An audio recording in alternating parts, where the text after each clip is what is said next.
Tem uma boa aqui, ó, do Tony. Estou esperando a recessão dar as caras no primeiro circuit break, vou fazer um aporte gigante. Então, antes da gente voltar com o Jean da GF+, eu vou falar como que eu me comporto aí na bolsa nesses momentos.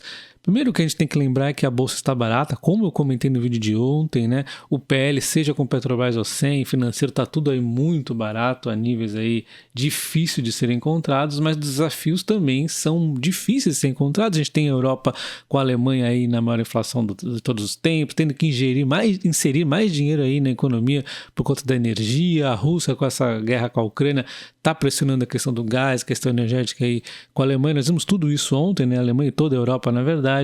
Nós temos os Estados Unidos aí, vai ter recessão ou não, nós temos a China, insere aí dinheiro na economia, depois aí a crise imobiliária é uma bolha ou não é, tá muito caótico, e para finalizar nós ainda temos a política aqui. Então, diante de tudo isso, eu não ignoro, eu observo para tentar ir acertando os aportes. Então, eventualmente a gente acaba equilibrando um pouco mais na energia, ou não vou sair comprando só porque Klabin e Banco do Brasil estão baratos, eu não vou comprar tudo deles, porque obviamente cada um tem um risco diferente, um é um pouco mais político e econômico, o Banco do Brasil, a Klabin aí um pouco econômico, exatamente, que vai acabar fazendo pressão aí na celulose, embora já tenha precificado boa parte disso. Então, a gente vai equilibrando os aportes em termos de setores e em termos de quantidade de aporte. O mais ideal é você não tentar prever a crise econômica total, como eu falei ontem, né? Muito mais dinheiro foi perdido por investidores se preparando para correções ou tentando se antecipar a correções do que propriamente nas correções, segundo Peter Lynch, né? Então, isso aqui, se ele está dizendo isso, imagina eu, como é que eu vou saber exatamente como vai ser o fundo ou não da bolsa. Então, eu vou fazendo as minhas leituras aqui, mas sem deixar de estar aportando. E aí, conforme os meses vão acontecendo, eu vou aportando quantidades de dinheiro diferente. Então, o ponto mais importante, ao meu ver, é estar sempre aportando aí, né? Eu já comentei que isso foi um erro mais sério no meu passado, de não ter tanta regularidade nos aportes, mesmo estando comprado na bolsa. É bom estar entrando com mais dinheiro, principalmente quando você está aí com um capital menor, né, investido na bolsa. Quanto menor, mais importante é os novos aportes. Então, eu tenho sim ainda uma meta de aportes mensais, né, que inclusive vai se modificando. Então, eu tinha uma realidade quando eu trabalhava na Telefônica, e aí, depois de sair com salário menor, ainda mantive essa realidade, veio o YouTube ajudando a compor, ficou ali elas por elas, e agora talvez até tenha, com o canal crescendo, já vá superando, né, o meu salário anterior lá da Telefônica. Então, provavelmente eu até possa aumentar essa meta de aporte do meu bolso aqui, que é de 2.500 por mês. Eu atualizei pela inflação 2.750, talvez eu aumente, eu vou comentar aqui com vocês. Além disso, tem aqui os dividendos que eu recebo na minha carteira e as opções que eu recebo aí, cerca de R$1.000 por mês, que podem estar indo aí por um caixa à parte. Não estou nem falando das opções, eu demonstro para vocês aqui sempre, né, o que eu venho fazendo. Eu não aporto exatamente o que eu tenho na meta, e sim conforme eu vou vendo o cenário, mas eu sempre estou aportando. Então, ó, janeiro 2.000, fevereiro 3.000 e pouco, aí março acabei vendendo um pouco, é raro, mas às vezes acontece, principalmente commodities e tal, né?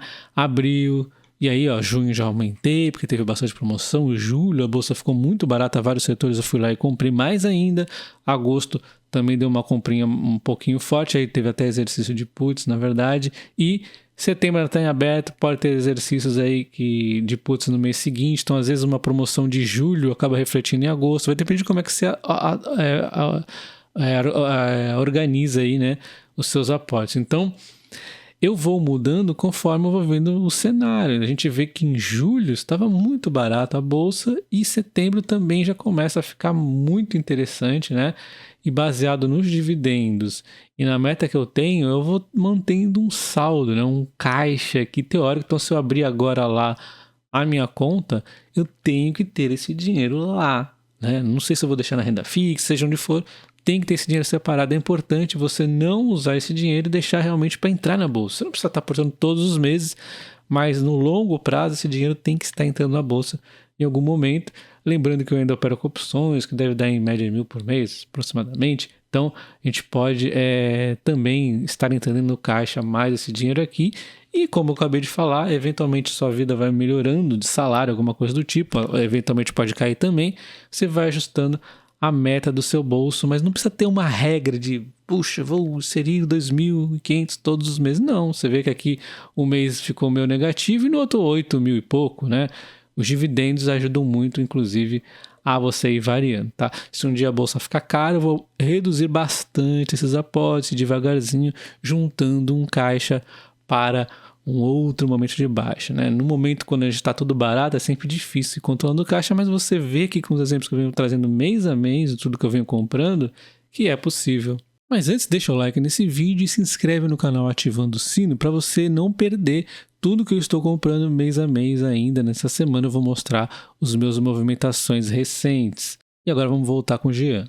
Ô Tony, eu vou ser muito sincero, é muito difícil a gente conseguir prever qualquer coisa que vai acontecer no mercado. Né? O que a Lu falou, o Felipe falou também, o mais importante é a gente estar preparado para as situações que o mercado vai trazer para você. Né? E essa preparação precisa ser antes, porque na hora que a coisa realmente está pegando, a maioria das pessoas não conseguem agir, não consegue executar alguma coisa de supetão. Então, ideal, se for cair, eu vou comprar, beleza. Mas, e se não acontecer nada do que você está falando? Né? Se a gente ficar aí 2 anos sem ter um circuit break, se não tiver, o Brasil for bem, não tiver uma recessão aqui no Brasil, então é muito difícil. O importante é você conseguir executar um plano, comprar todos os meses, fazer os aportes, manter uma reserva, manter um caixa e, caso o mercado te dê oportunidades, você executa 3 vezes o seu aporte, 4 vezes, você entra, mas não ficar esperando para começar, tá? Porque uma coisa muito importante nesses anos todos que eu aprendi sobre o mercado e que a gente fala muito no JBI é que o mercado ele vive de narrativas, tá? Então, hoje tá tudo péssimo, o mundo vai acabar. Na semana que vem já começa a aparecer uma luz no final do túnel e começa a ficar mais ou menos bom.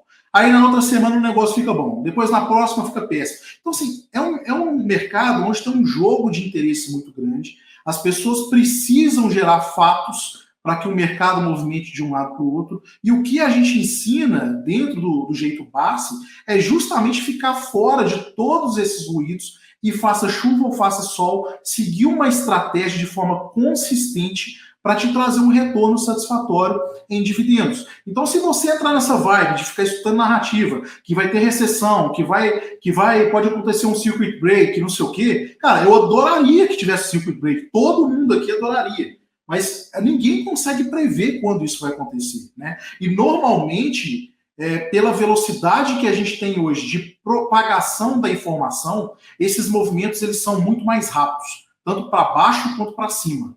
Né? Então, por exemplo, 2008 é um movimento que foi devagar, foi caindo, ia caindo, então é aquele movimento que dói mais, né? Muita gente desiste. Agora, você pegar 2020, como a gente já tinha muito mais coisa conectada, informação, todo mundo com muito mais acesso, pessoa física também, a gente teve um movimento praticamente em V, né? Mas eu queria ver um cara continuar aí 4 anos com o mercado andando de lado, ou caindo 50% e andando de lado. Então aí que você vai ver se o cara é investidor de verdade. E nesses momentos você tem que ter a sua reserva, tem que continuar aportando. E nessas horas, pessoal, como a gente viu inclusive nas aulas, né, é a hora que você vê quem está nadando pelado, né? Porque a maioria ela cai fora porque não consegue sustentar. E o dividendo é o que vai fazer você continuar na bolsa nesses momentos.